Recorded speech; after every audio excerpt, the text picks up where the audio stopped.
individuals who created Fashion Fights Poverty. These kids are very close to my, I call them kids, but they're actually young people, whose dream it was for an organization to come along that celebrated fashion in a responsible way. And everyone join me in welcoming Fashion Fights Poverty and SIN co-founders Michael Dumlao, Sylvie Luanghy, and Kadrieka Maiden.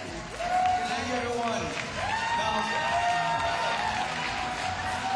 first of all, let's give a round of applause for our Masters of Ceremony, JC and Will, and also all of our wonderful models.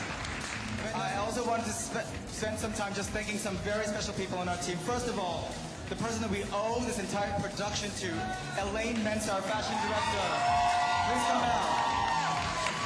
As well as Yvette Castro, our talent director. And Vanessa Aurora from Los Angeles, who's our backstage manager, came out earlier.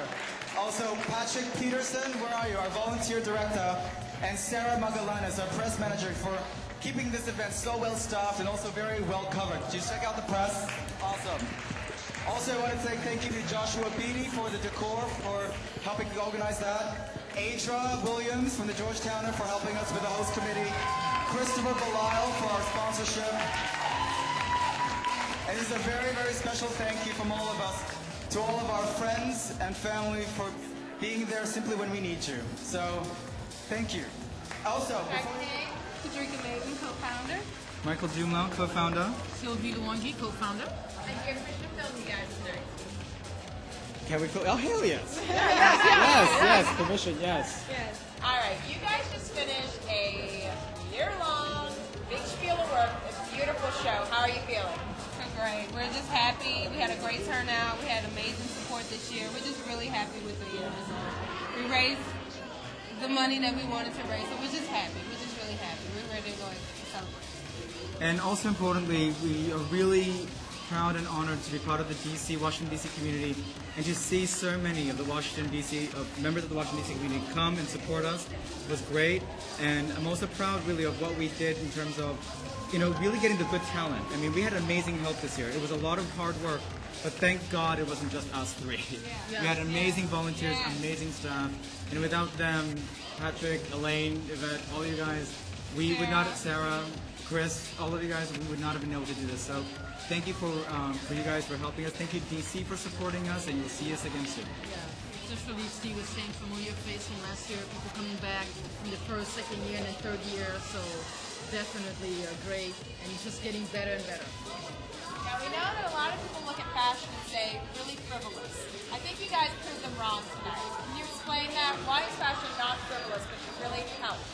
I think, honestly, the only thing I have to say is Elizabeth Muir, from the very beginning. Elizabeth Muir, local DC designer. She had time in Nashville, so she developed a great rock and roll perspective. Then she actually went to artisan camps in Afghanistan and came out with an amazing collection that also had a political statement to it, with T-shirts that said, Kabul is the bomb, or Kabul rocks. I mean, if anything, we proved tonight that fashion makes a statement, whether you like it or not. So let it make it a good statement about how fashion can support development and fight poverty. Yeah, definitely edgy, different, something that you haven't seen here in DC. So I think that people definitely enjoy the show. Did you guys have any favorite parts this night? Definitely, I love them. She was great. And also the fact that we started with Ricky Medlock. That was a great way to just start and kick off the night. Obviously Joshua Boyd, but that's for other reasons. But what I really liked was a lot of people afterwards came back to us and said, we had a great diversity tonight.